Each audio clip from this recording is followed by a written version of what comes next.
Em setembro de 2014, uma família aparentemente normal da cidade de Vuoles, no estado do Nova Jersey, nos Estados Unidos, começou a receber cartas estranhas e ameaçadoras pelo correio. Cartas que viriam a mudar sua vida para sempre. O nome dado a esse caso foi Devatir, ou seja, o observador, uma referência às mensagens que pareciam vir de alguém que estaria vigiando cada movimento daquela casa. A história se passa em uma residência localizada na rua 638 de Somerdale Road, onde moravam Michelle Delprete, sua filha de 7 anos, o marido Peter Delprete e seu filho mais novo. Eles eram uma família típica do subúrbio norte-americano, com rotina tranquila, sem inimigos óbvios e sem razões aparentes para serem alvos de algo tão perturbador. As primeiras cartas chegaram como se fossem correspondências normais, mas logo ficou claro que não era nada disso. Elas começavam com frases simples, quase inocentes, como eu vejo vocês ou estou aqui, mas rapidamente se tornaram ameaçadoras e psicologicamente intensas, deixando a família sob constante tensão. Apesar de serem entregues por correio, as cartas tinham detalhes específicos sobre os membros da família, incluindo nomes dos filhos, descrições das roupas que usavam e até mesmo informações sobre animais domésticos, como um cachorro chamado Max. Isso levantou suspeitas de que o autor sabia muito sobre a vida da família, como se tivesse vivido perto deles ou até convivido com eles. Com o tempo, o conteúdo das cartas foi ficando cada vez mais inquietante.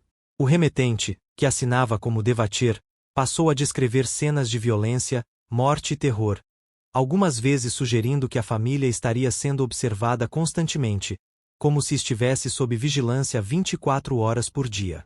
Essa sensação de estar sendo seguida, monitorada e até julgada pela sociedade fez com que a família Delprete começasse a viver sob uma espécie de prisão psicológica.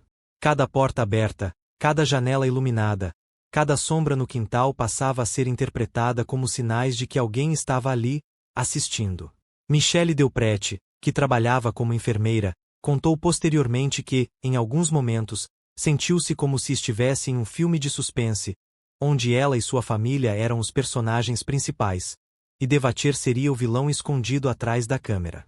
Além das cartas, outras provas começaram a surgir. Gravuras bizarras foram encontradas coladas nas paredes internas da casa, mensagens escritas à mão com tinta preta, e até mesmo um pequeno diário que parecia ter sido abandonado dentro da própria casa, com anotações que mencionavam a família e o medo que causariam. O clima de paranoia aumentou a cada nova entrega. A família tentou tudo para identificar quem poderia estar por trás dessas mensagens, desde investigações próprias até buscar ajuda de especialistas em segurança e até mesmo de amigos e vizinhos. Os Delprete começaram a filmar suas casas com câmeras de vigilância, instalaram alarmes e até fizeram mudanças na rotina para ver se conseguiriam descobrir alguma pista do autor. No entanto, todas essas medidas pareceram ineficazes contra alguém que parecia saber exatamente como atingi-los emocionalmente. Com o passar dos meses, a pressão psicológica foi crescendo tanto dentro quanto fora da casa. Amigos e familiares começaram a se preocupar com o estado emocional de Michelle e Peter, que relatavam insônia, ansiedade e ataques de pânico causados pelas cartas misteriosas. A imprensa também entrou em cena, e a história começou a ganhar notoriedade nacional. Jornalistas visitaram a casa, entrevistaram os moradores e até acompanharam as investigações policiais, transformando o caso em uma espécie de drama real que cativou milhares de pessoas. Apesar da atenção pública, o autor das cartas continuava anônimo. Nenhum nome foi revelado, nenhuma foto, e nem mesmo um rosto. O mistério só aumentava, e com ele, a sensação de que ninguém realmente sabia quem estava por trás de Devatir. O caso gerou debate sobre privacidade, segurança pessoal e até mesmo sobre a psicologia humana. Como alguém consegue chegar ao ponto de perseguir outra pessoa apenas com palavras? Como alguém pode sentir prazer em assustar, intimidar e manipular uma família inteira? Assim, o que começou como uma série de cartas inofensivas terminou se tornando um dos casos mais intrigantes e perturbadores da década. Uma história que mostra como a mente humana é capaz de criar verdadeiros pesadelos, mesmo quando as coisas parecem calmas, cotidianas e até normais.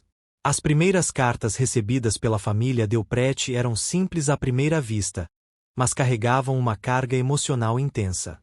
Escritas à mão, com letras bem formadas e sem nenhuma identificação visível no envelope, elas pareciam sair diretamente de um filme de suspense psicológico, algo que você leria em um livro ou assistiria na tela da TV, mas que nunca imaginaria acontecendo na vida real. Uma delas, datada de 19 de setembro de 2014, trazia a frase "Eu vejo vocês", escrita em tinta preta, seguida por uma série de palavras que descreviam detalhes sobre o dia a dia da família, como as crianças brincando no quintal, os animais de estimação se movendo pelas salas, e até mesmo os hábitos alimentares de Michelle e Peter. O tom era inicialmente curioso, quase voyeurístico, como se alguém estivesse apenas observando e registrando. Mas logo as cartas começaram a mudar. Elas passaram a incluir mensagens mais ameaçadoras, como "seus filhos são meus e você não pode fugir de mim", sugerindo que o autor já não era apenas um espectador distante, mas sim alguém que queria se meter na vida da família. Outra carta, escrita com cuidado e clareza, mencionava especificamente a filha mais velha da família, falando sobre suas roupas, seus brinquedos preferidos e até sobre sua rotina escolar. Isso gerou uma sensação de desconforto imediato, pois demonstrava que o remetente sabia muito sobre a criança, como se tivesse estado perto dela ou até conversado com ela pessoalmente. O estilo de escrita das cartas variava conforme o tempo passava. Em alguns momentos, o autor escrevia com calma, usando frases longas e elaboradas, como se estivesse tentando construir uma conexão com a família. Em outros, as palavras eram rápidas, furiosas, cheias de pontuação excessiva e até sinais de exclamação repetidos, como se estivessem sendo escritas sob forte emoção ou pressa. Além disso, algumas cartas continham cenas gráficas e perturbadoras, como descrições de ferimentos fictícios, violência contra os filhos e até menções a rituais obscuros ou práticas satânicas, apesar de nenhuma dessas acusações ter sido jamais provada ou confirmada por investigadores. O uso da palavra devatir tornou-se recorrente ao longo das mensagens. Era como se o remetente quisesse reforçar que ele não era apenas um estranho qualquer, mas sim alguém que havia escolhido aquela família para ser seu foco, alguém que estava ali, presente, vigiando cada momento, cada gesto, cada respiração. Em uma das cartas mais conhecidas, o autor escreveu: "A casa é minha. Eles são meus. Você não pode me impedir." Essa frase causou tremenda inquietação na família, pois sugeria que o autor não só tinha acesso às informações da casa, mas também sentia posse sobre ela, como se fosse dono ou morador. O fato de que todas as cartas foram entregues por correio, sem deixar pistas óbvias de quem as enviava, aumentou a sensação de impotência. A família sabia que o autor podia estar a centenas de quilômetros dali, mas ainda assim conseguia atingi-los de forma tão direta e eficaz. Alguns dos envelopes continham pequenos símbolos ou marcas que pareciam ter significado para o remetente. Um deles, por exemplo, mostrava uma figura humana com olhos grandes e fixos, como se estivesse encarando quem lesse a mensagem. Outro apresentava uma cruz invertida, algo que foi interpretado como uma referência a rituais ocultos ou cultos. Os Delprete começaram a perceber padrões nas cartas. Algumas chegavam em dias específicos, outras pareciam vir em resposta a eventos dentro da própria casa. Isso fez com que eles começassem a questionar se o autor estava realmente vigiando-os em tempo real, como se tivesse câmeras escondidas ou espelhos refletidos nas janelas. Com o passar das semanas, o conteúdo das cartas tornou-se mais explícito. O autor começou a mencionar situações hipotéticas de violência, como invasões noturnas, ataques aos filhos e até assassinatos simbólicos. Embora nada disso tenha ocorrido, a mera ideia de que poderia acontecer bastava para manter a família sob constante tensão. Em um momento particularmente angustiante, uma carta foi encontrada colada na porta da cozinha, como se tivesse sido colocada lá recentemente. A mensagem dizia: "Não vão embora. Eu preciso de vocês aqui." Esse tipo de frase só serviu para intensificar o medo de que a situação pudesse ir além do papel e se transformar em algo físico e real. As cartas também começaram a incluir frases que pareciam ser dirigidas não só aos pais, mas aos próprios filhos. Mensagens como "você está crescendo rápido" ou "quando vai entender" davam a impressão de que o autor não só conhecia a família, mas também pretendia criar uma relação contínua com eles, como se fosse um mentor sombrio ou um professor cruel. Com o aumento do número de cartas e a evolução do tom ameaçador, ficou claro que o caso ia muito além de um simples jogo de perseguição mental. Cada nova entrega parecia trazer consigo uma nova camada de terror, como se o autor estivesse criando uma narrativa psicológica complexa, onde a família era protagonista de um destino que não podia controlar.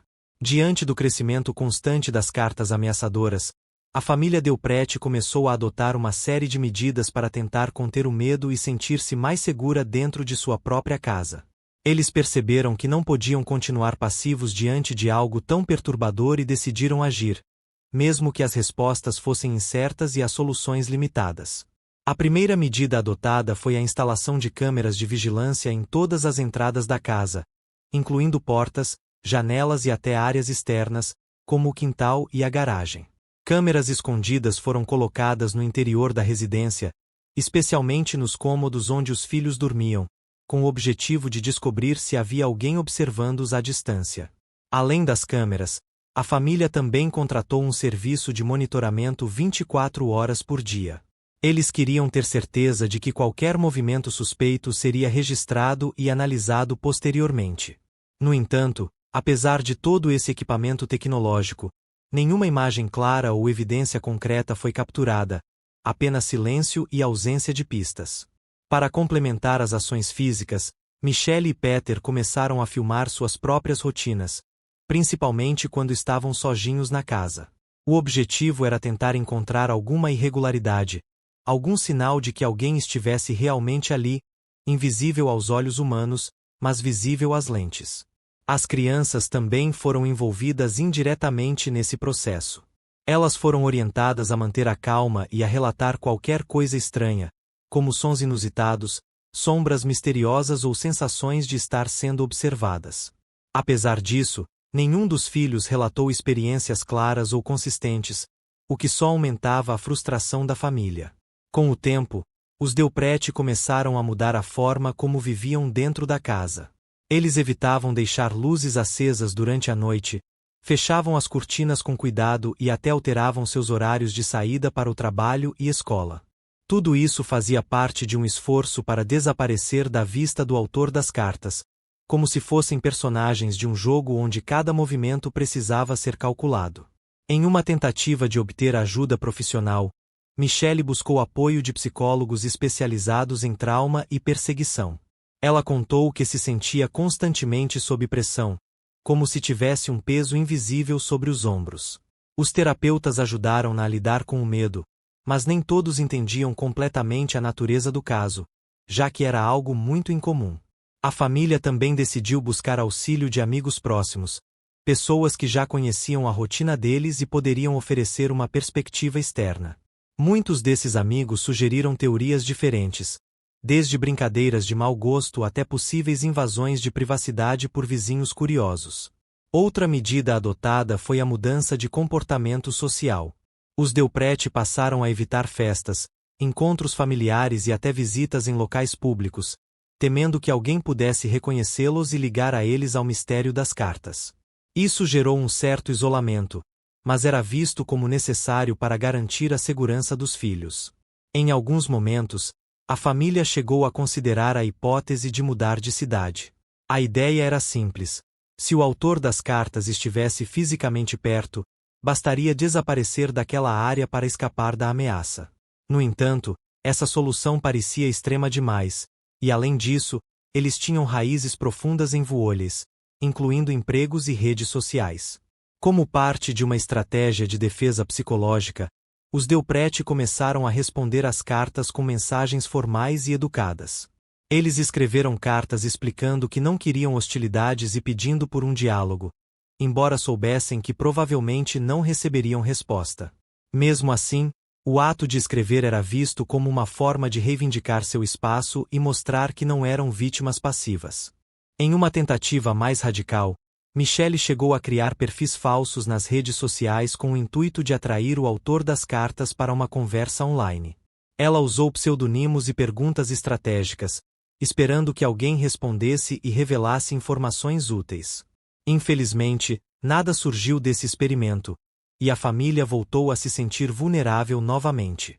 Durante todo esse período, a família também começou a manter um diário particular com registros de cada nova carta recebida, incluindo data, conteúdo, hora da entrega e impressões pessoais sobre o impacto emocional. Esse diário viria a ser usado posteriormente pelas autoridades como uma fonte importante de investigação. Com o tempo, a sensação de estar sempre vigiada se tornou uma constante na vida da família. Eles começaram a questionar se o autor das cartas tinha acesso a câmeras ocultas, espelhos refletidos ou até mesmo dispositivos eletrônicos capazes de monitorar a casa à distância. Essas teorias, embora improváveis, davam a ilusão de que havia uma explicação lógica para o que estava acontecendo. Apesar de todas as medidas tomadas, a sensação de impotência persistia. A cada nova carta, a família sentia que estava perdendo terreno, que o autor controlava a situação e sabia exatamente como causar o máximo de desconforto possível. Era como se estivessem presos em um ciclo sem fim, onde a única saída parecia ser a identificação do remetente, algo que ainda não havia ocorrido. Com o aumento da pressão psicológica sobre a família Del Prete, os responsáveis pela segurança local começaram a tratar o caso de Devacher com mais seriedade. Em outubro de 2014, a polícia de Vuolles foi oficialmente notificada sobre as cartas ameaçadoras, e uma equipe especializada em crimes cibernéticos e perseguição foi acionada para ajudar na investigação. A primeira reação da polícia foi realizar uma inspeção completa da residência dos Del Prete, buscando pistas físicas que pudessem indicar como as cartas eram escritas, entregues ou quem poderia estar por trás delas. Câmeras, microfones ocultos, marcas suspeitas e até mesmo o histórico de correspondências anteriores foram analisados com cuidado. Os investigadores também solicitaram acesso às gravações das câmeras de vigilância instaladas pelos próprios moradores, esperando encontrar alguma imagem clara de alguém entrando ou saindo da casa. Apesar de horas e horas de análise, nenhuma figura suspeita foi identificada, apenas silêncio, movimentos normais e o cotidiano da família sendo filmado sem interrupções. Outra abordagem adotada pela polícia foi a análise forense das cartas. Impressões digitais, tipos de papel, tinta utilizada e até mesmo o padrão de escrita foram comparados com possíveis perfis criminais conhecidos. No entanto, todas essas análises retornaram resultados negativos. Não havia nenhum registro anterior de um estilo similar ou de um remetente com características idênticas. As autoridades também começaram a entrevistar vizinhos e amigos próximos da família, tentando descobrir se alguém tinha motivos para perseguir os Del Prete. Embora muitas pessoas tenham colaborado, ninguém conseguiu fornecer informações concretas sobre um possível culpado, e todas as teorias permaneceram sem provas. Uma das linhas de investigação mais interessantes foi a análise do conteúdo das cartas sob a perspectiva linguística. Especialistas em perfil psicológico foram chamados para interpretar o comportamento do autor, tentando entender se ele era alguém com personalidade controladora, obsessiva ou até sociopata. Essas análises sugeriram que o remetente era alguém com alta inteligência, mas com distúrbios emocionais graves. Além disso, a polícia fez uso de técnicas modernas de monitoramento digital. Eles verificaram redes sociais, sites de busca e até mensagens anônimas em fóruns obscuros, à procura de qualquer menção à família Del Prete ou ao nome Devacher. Apesar de algumas referências surgirem, nenhuma delas levou a um resultado concreto. Para aumentar a cobertura da investigação, a polícia também buscou apoio de agências federais, incluindo o FBI e o Departamento de Segurança Interna. Eles ofereceram recursos adicionais, como análise de dados complexos e ajuda em casos de terrorismo doméstico ou perseguição psicológica. Durante todo esse processo, a família Del Prete foi orientada a manter a rotina o mais normal possível, evitando atitudes extremas que pudessem chamar atenção indesejada. Mesmo assim, o impacto psicológico da investigação foi imenso, pois cada novo passo das autoridades parecia revelar ainda mais mistérios do que soluções. Uma das descobertas mais surpreendentes foi a constatação de que algumas das cartas continham pequenas falhas gramaticais ou erros de digitação, o que sugeria que o autor não era um estrangeiro, mas sim alguém fluente em inglês e familiarizado com a cultura local. Isso limitou drasticamente o círculo de suspeitos, pois indicava que o autor não era apenas alguém familiarizado com a cidade, mas provavelmente alguém que morava ali há anos. A polícia também decidiu criar uma linha direta para denúncias anônimas, incentivando qualquer pessoa com informações a entrar em contato. Centenas de ligações foram registradas, mas a maioria acabou sendo falsa, inútil ou baseada em rumores. Poucas delas levaram a alguma pista real. Um aspecto particularmente desafiador da investigação foi a natureza intangível do crime. O autor não estava cometendo um delito físico, não havia invasão, nem violência direta. Apenas uma série de cartas assustadoras que causavam medo e angústia. Isso dificultava a aplicação de leis tradicionais e exigia uma abordagem mais criativa. Como forma de testar hipóteses, a polícia chegou a montar cenários simulados, onde agentes vestiam roupas discretas e faziam visitas incógnitas à casa dos Delprete. O objetivo era verificar se alguém estaria realmente vigiando-os de perto. Apesar de nada ser encontrado, a operação serviu para tranquilizar a família por alguns dias.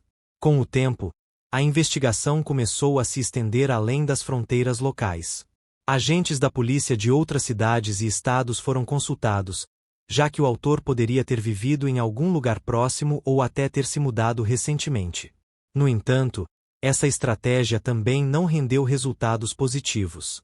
Apesar de todos os esforços, o caso de Devatir permanecia sem solução. A polícia sabia que estavam lidando com algo incomum, um crime emocional, quase invisível, cujo autor parecia estar sempre um passo à frente. Enquanto isso, a família Delprete continuava presa na sombra do desconhecido, esperando por alguma resposta que nunca parecia vir. Com o aumento da tensão na casa dos Delprete, o caso de Devatir começou a ganhar visibilidade além das fronteiras locais. Jornais, canais de televisão e até sites especializados em fenômenos paranormais e crimes psicológicos começaram a noticiar a história, transformando uma situação privada em um evento nacional que mobilizava milhares de pessoas.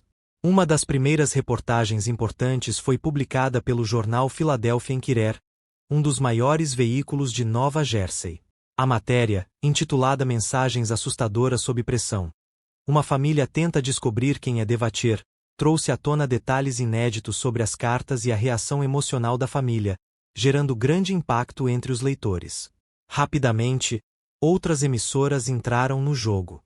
Canais de TV como CNN, Fox News e NBC Nightly News fizeram matérias especiais, incluindo entrevistas com vizinhos, trechos das cartas e análises de peritos em segurança e comportamento humano. Cada nova reportagem aumentava a curiosidade do público, mas também a pressão sobre a família. Sites de notícias alternativas e plataformas de conteúdo viral também se interessaram pelo caso. Em pouco tempo, vídeos do YouTube, podcasts e até perfis nas redes sociais começaram a especular sobre a identidade de Devatir, apresentando teorias variadas, desde invasões alienígenas até cultos secretos e bruxaria urbana. Apesar da atenção positiva de muitos espectadores, a exposição da família gerou uma série de consequências negativas.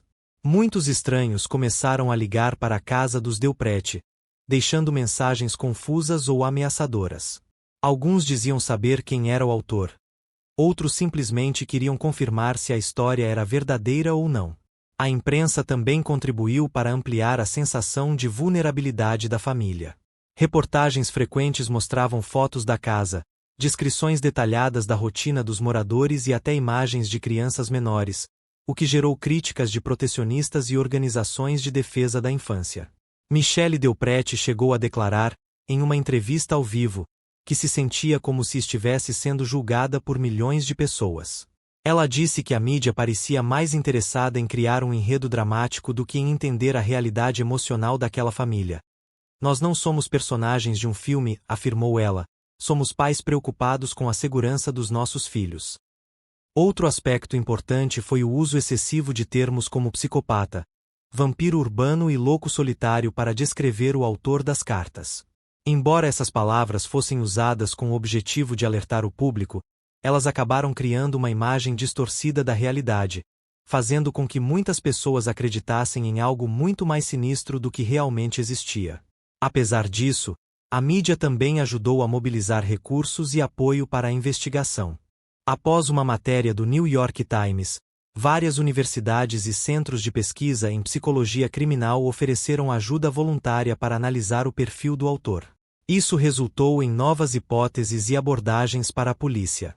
A presença constante da imprensa também levou a mudanças na forma como a polícia lidava com o caso. Para evitar vazamentos e garantir a integridade da investigação, os agentes passaram a dar menos declarações públicas e a trabalhar com mais sigilo. No entanto, isso só alimentou ainda mais a especulação da mídia, que buscava sempre mais informações. Um dos momentos mais controversos ocorreu quando um repórter conseguiu entrar em contato com um vizinho que alegava ter visto alguém suspeito perto da casa dos Delprete. A matéria, divulgada sem verificação prévia, causou uma onda de rumores e culpas infundadas contra o suposto suspeito, que posteriormente negou qualquer envolvimento. Além disso, a mídia começou a usar técnicas de edição e narração que transformavam fatos reais em histórias quase cinematográficas. Efeitos sonoros, música ambiente e narrações dramáticas davam a impressão de que o caso era muito mais grave do que realmente era, embora todas as evidências apontassem para um crime emocional, e não físico. A pressão midiática também atingiu as autoridades. Policiais foram questionados sobre a lentidão da investigação, e alguns chegam a dizer que a atenção excessiva dificultou o trabalho deles, pois muitas das pistas eram reveladas antes mesmo de serem analisadas. Isso gerou uma certa frustração dentro da equipe de investigação. Por outro lado, a cobertura contínua do caso fez com que ele se tornasse uma referência para estudiosos de perseguição mental e terror psicológico.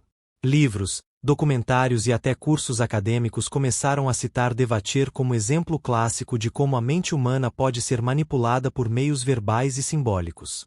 No fim das contas, o papel da mídia foi duplo. Por um lado, ela ajudou a manter viva a busca pela verdade e incentivou a colaboração de milhares de pessoas. Por outro, ela intensificou o sofrimento da família e complicou a investigação com expectativas irreais. Ainda assim, o caso de Devatir permaneceu nos holofotes por anos, graças ao poder de narrativa que a mídia soube construir ao redor dele. Com o caso de Devatir ganhando notoriedade, especialistas, leigos e até mesmo seguidores online começaram a apresentar suas próprias teorias sobre quem poderia estar por trás das cartas ameaçadoras. Alguns eram baseados em fatos reais, enquanto outros pareciam saídos de filmes de suspense ou livros de terror psicológico, mas todas elas alimentavam a tensão ao redor do mistério. Uma das primeiras teorias levantadas foi a de que Devatir fosse alguém diretamente ligado à família Delprete, como um ex-namorado de Michelle, um inimigo antigo de Peter ou até mesmo uma figura pública com motivos pessoais para persegui-los. Essa hipótese era apoiada pelo fato de que as cartas continham detalhes extremamente específicos sobre a rotina familiar. Outra linha de pensamento sugeriu que o autor fosse um vizinho curioso, talvez alguém que havia morado perto da casa antes e decidirá se vingar por alguma suposta ofensa. A ideia era plausível, já que muitas casas na região haviam sido vendidas recentemente, e os novos moradores podiam ter feito mudanças que incomodaram alguém do passado. Em alguns casos, teóricos da conspiração afirmaram que Devatir fazia parte de um grupo oculto, talvez um culto religioso ou uma sociedade secreta com interesses sobrenaturais. Eles argumentavam que as mensagens contidas nas cartas pareciam ter simbologia esotérica, incluindo símbolos invertidos e referências a rituais místicos. Também houve quem sugerisse que Devatir pudesse ser um serial killer em potencial, alguém que estivesse testando sua capacidade de manipular vítimas antes de agir fisicamente. Esse tipo de teoria, embora alarmante, nunca foi confirmado pelas autoridades, mas gerou grande impacto emocional na família e no público. Uma das teorias mais interessantes surgiu após a análise linguística das cartas. Psicólogos criminais concluíram que o remetente provavelmente tinha um alto nível intelectual, era solitário e tinha problemas emocionais graves, como transtorno obsessivo-compulsivo ou personalidade borderline. Isso sugeriu que ele não era apenas alguém com acesso à informação, mas também alguém com tempo e paciência para planejar cada movimento. Entre as pessoas investigadas pela polícia, um dos nomes mais mencionados foi o de um homem que havia morado na mesma rua anos atrás. Ele era conhecido por comportamentos estranhos, como andar sem camisa em dias frios e escrever mensagens anônimas em outdoors públicos. Apesar de ter sido entrevistado, ele negou qualquer envolvimento e foi descartado como suspeito principal. Outro nome que gerou especulação foi o de um professor universitário que vivia na região.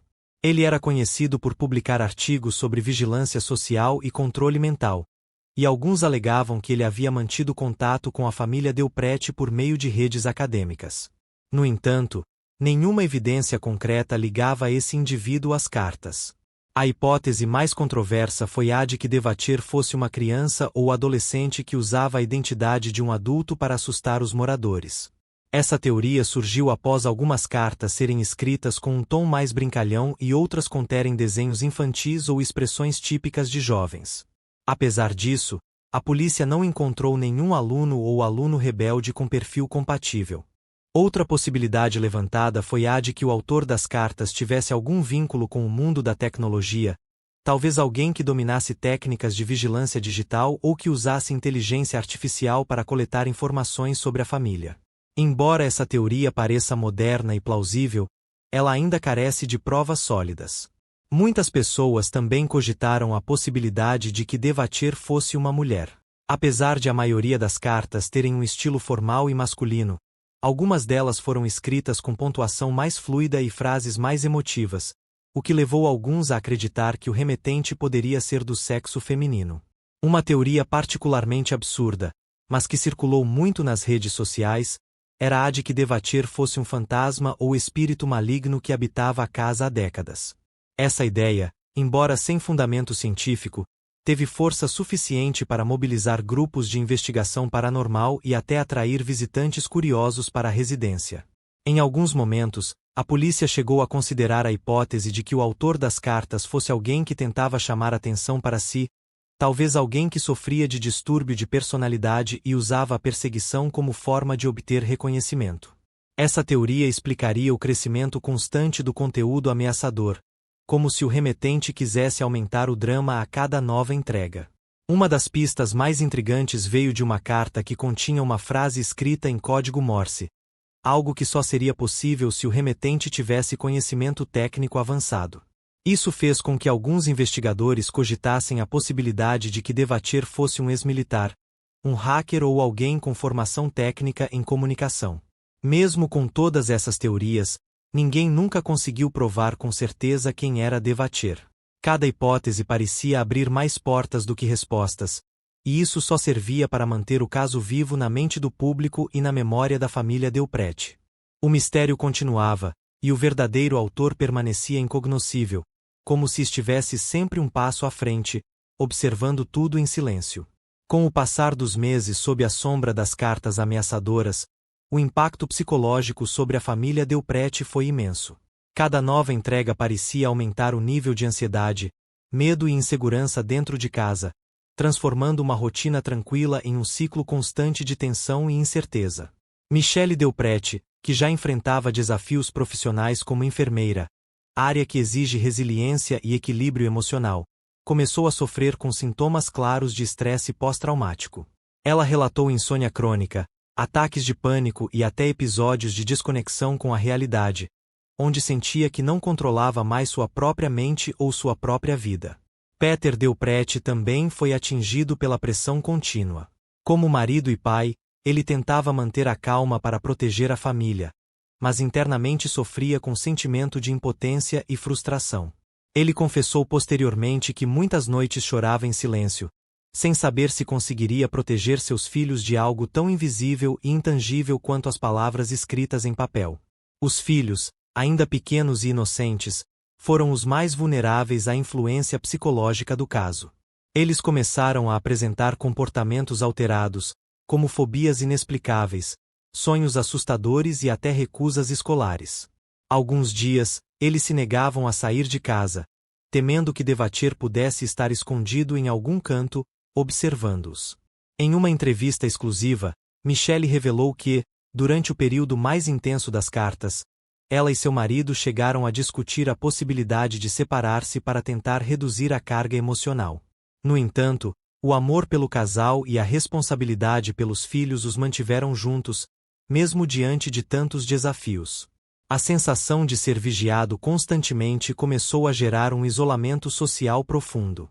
Amigos e familiares, embora preocupados, não sabiam como agir, e muitos evitaram visitar a casa por medo de contribuir com energia negativa ou trazer novas suspeitas. Isso deixou a família ainda mais fragilizada emocionalmente. Para lidar com a situação, a família buscou apoio de terapeutas especializados em trauma e perseguição psicológica.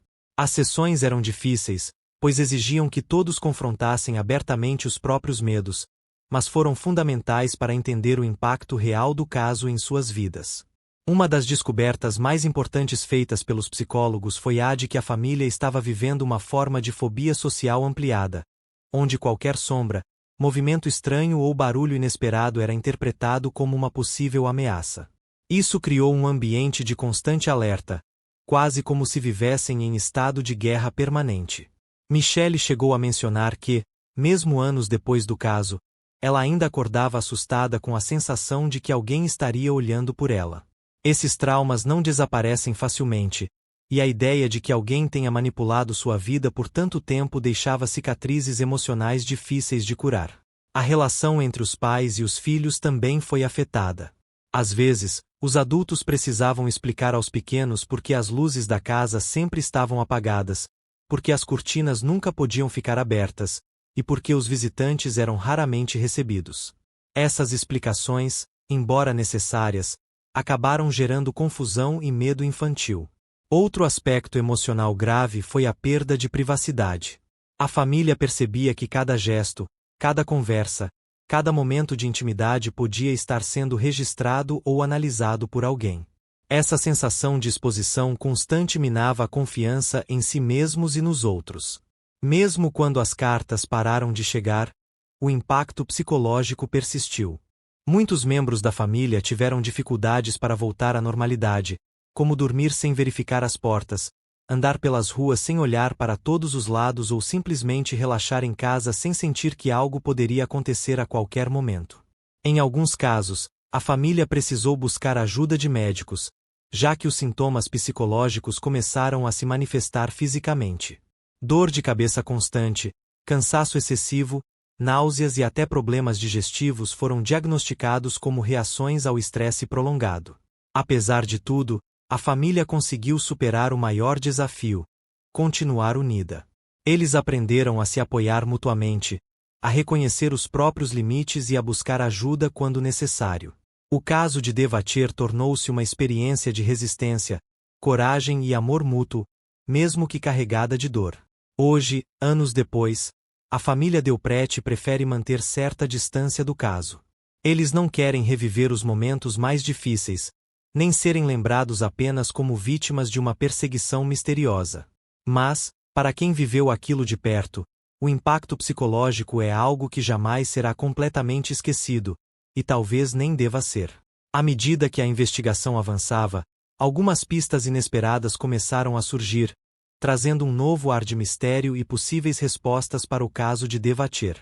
Uma dessas revelações veio através de uma análise mais aprofundada das cartas, onde os investigadores perceberam padrões linguísticos e estilísticos que sugeriam uma identidade muito mais próxima do que se imaginava. Um dos elementos mais intrigantes foi a descoberta de que algumas das cartas continham erros gramaticais ou expressões regionais típicas de alguém que havia crescido na região de Vuoles. Isso limitou drasticamente o círculo de suspeitos, pois indicava que o autor não era apenas alguém familiarizado com a cidade, mas provavelmente alguém que morava ali há anos.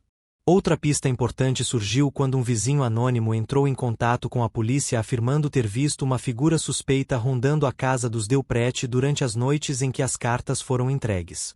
Embora nenhuma imagem tenha sido capturada pelas câmeras de segurança, essa informação levou a uma nova linha de investigação focada em pessoas que tinham acesso à área sem chamar atenção.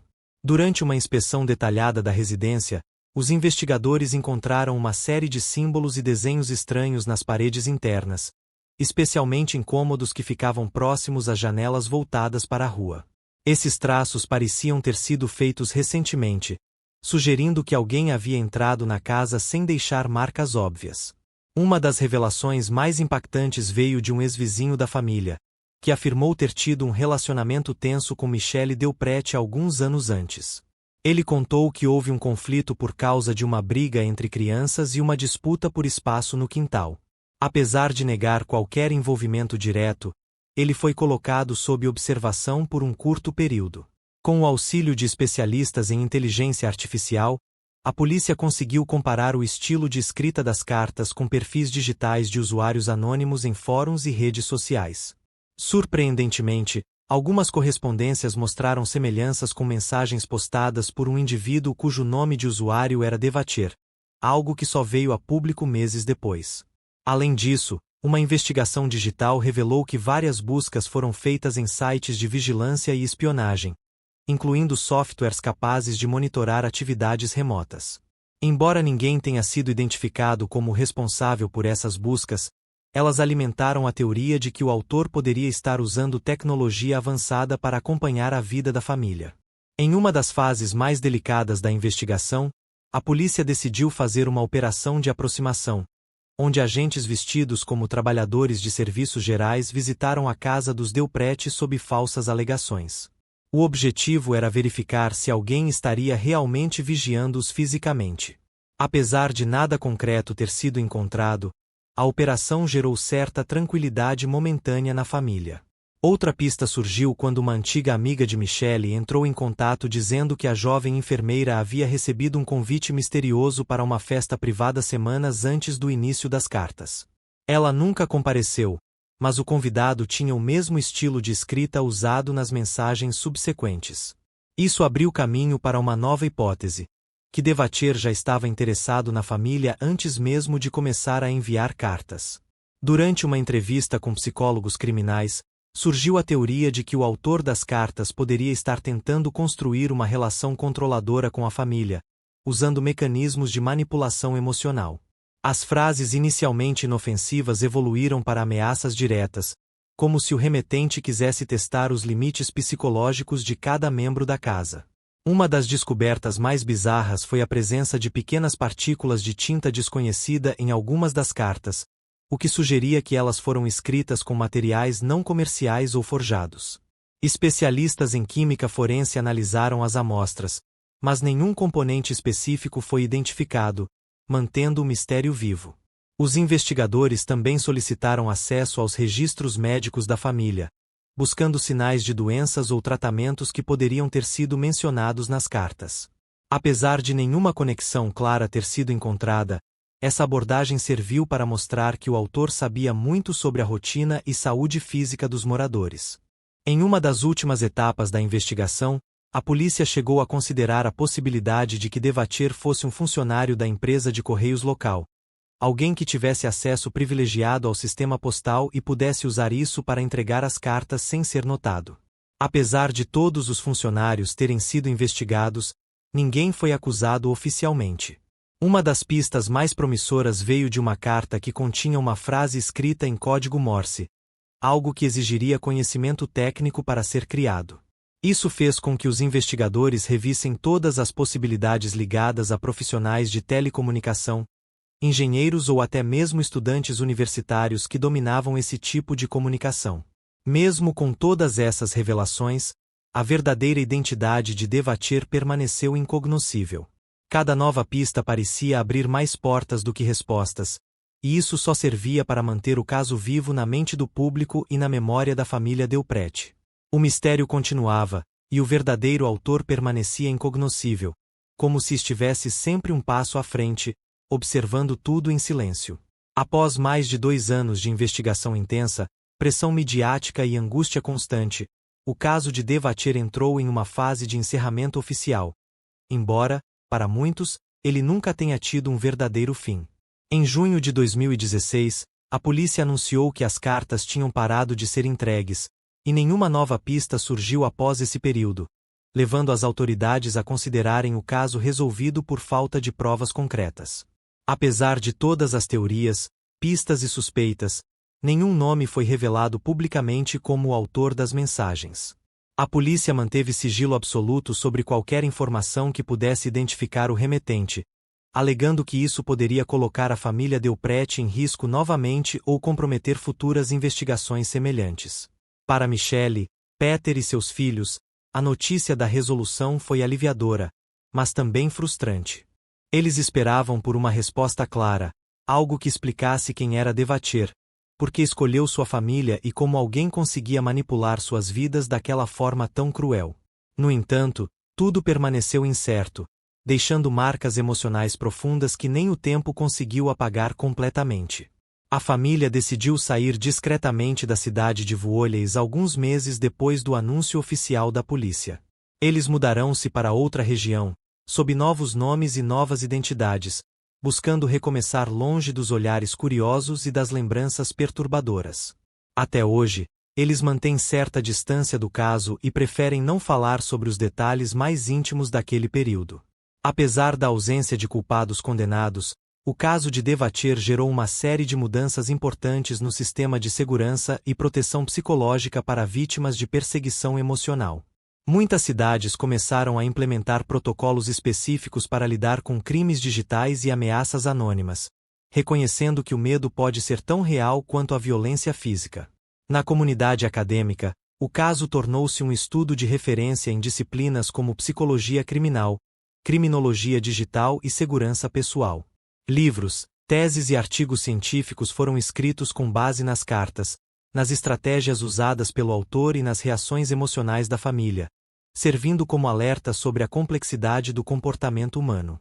Um dos aspectos mais interessantes dessa reflexão é a ideia de que Devatcher talvez nunca tenha sido uma única pessoa, mas sim um fenômeno coletivo, um símbolo do medo que todos carregamos de sermos observados, julgados ou controlados sem saber.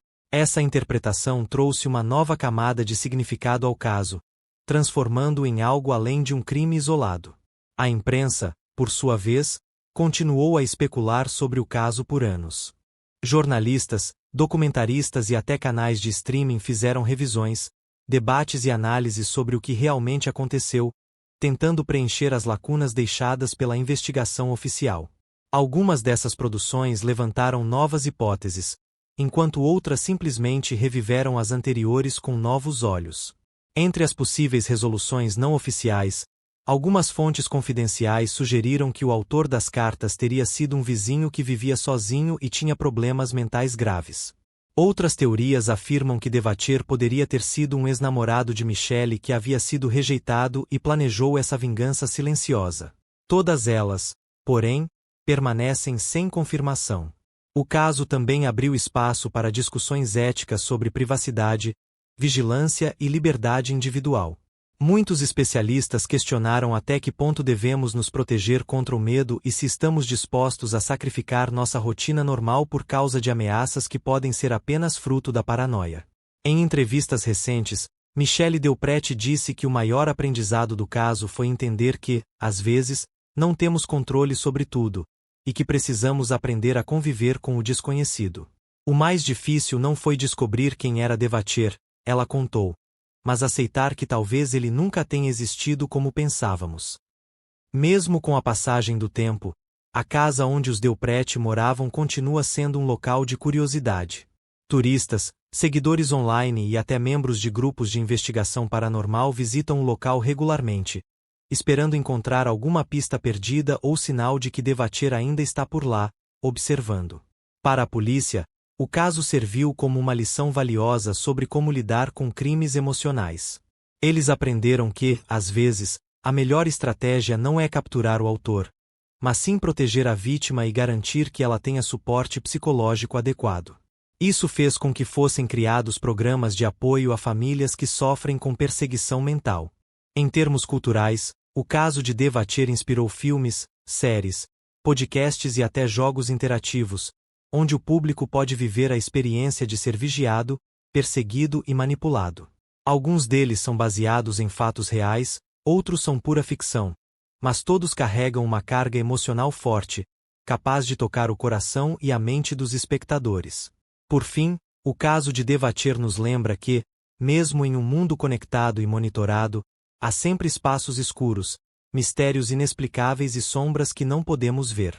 Ele nos faz refletir sobre a natureza humana, sobre o que nos assusta de verdade e sobre como o medo, quando bem usado, pode se tornar uma narrativa tão poderosa quanto qualquer verdade. E aí, Você chegou até aqui? Parabéns!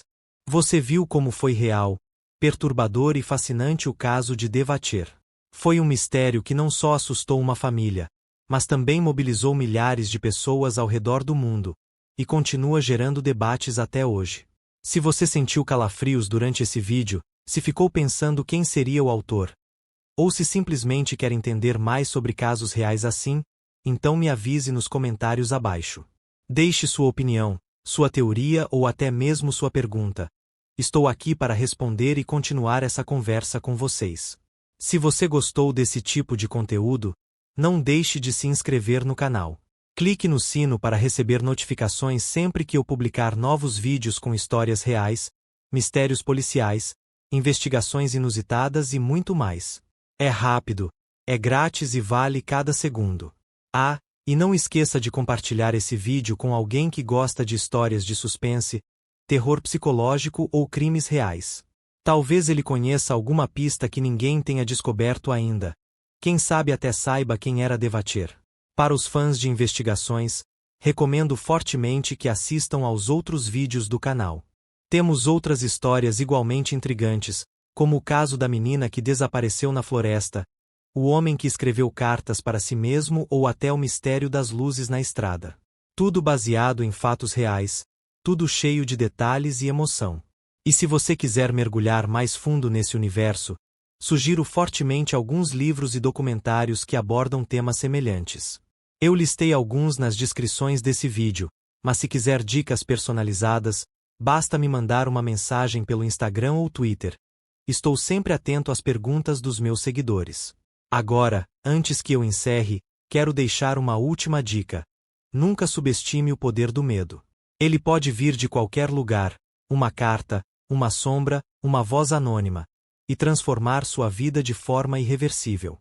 Por isso, proteja-se emocionalmente e mantenha a mente alerta, mas também equilibrada. E falando em proteção, se você já viveu algo parecido com a família Delprete ou se está passando por situações difíceis de perseguição, intimidação ou ameaças, peço que busque ajuda. Não esteja sozinho. Existem profissionais, familiares e amigos que podem ajudar você a superar isso. Sua saúde mental é o mais importante. Antes de despedir, quero agradecer de coração por ter assistido até aqui. Saber que tem gente que se importa com essas histórias, que as discute, que busca respostas e que confia no meu trabalho significa muito para mim. Isso me motiva a criar mais conteúdos como esse. E claro, não esqueça de curtir esse vídeo se você achou interessante. Cada like é um reconhecimento do seu tempo e do nosso trabalho. Além disso, quanto mais curtidas tivermos, maior será o alcance do canal, e mais histórias reais poderemos contar juntos. Se você ainda não se inscreveu, agora é a hora. Clique no botão de inscrição lá em cima, e não esqueça de ativar o sino para não perder nenhuma novidade. Estou trabalhando em novos roteiros, novas histórias e muita informação boa para você. E se você tem alguma história real que acha que deveria ser contada, me manda no inbox ou posta nos comentários. Quem sabe ela não vire um novo vídeo. Estou sempre aberto a sugestões e ideias criativas. Juntos, podemos transformar fatos em narrativas incríveis. Finalizando, quero deixar uma frase que resume tudo isso: o desconhecido nunca deixa de nos fascinar. E é justamente por isso que estamos aqui, para explorar, questionar, aprender e, acima de tudo, entender o que nos cerca, mesmo quando não conseguimos ver o rosto por trás da sombra. Até a próxima, pessoal. Continue curioso, continue buscando respostas e continue acreditando que, mesmo diante do mistério, há sempre espaço para a razão, a verdade e a esperança. Eu sou Pedro Paulo, e foi um prazer contar essa história com vocês. E lembre-se, se você ama histórias reais, sobrenaturais, criminosas ou simplesmente humanas, esse é o canal certo. Inscreva-se, compartilhe, comente e venha comigo nessa jornada. Até breve!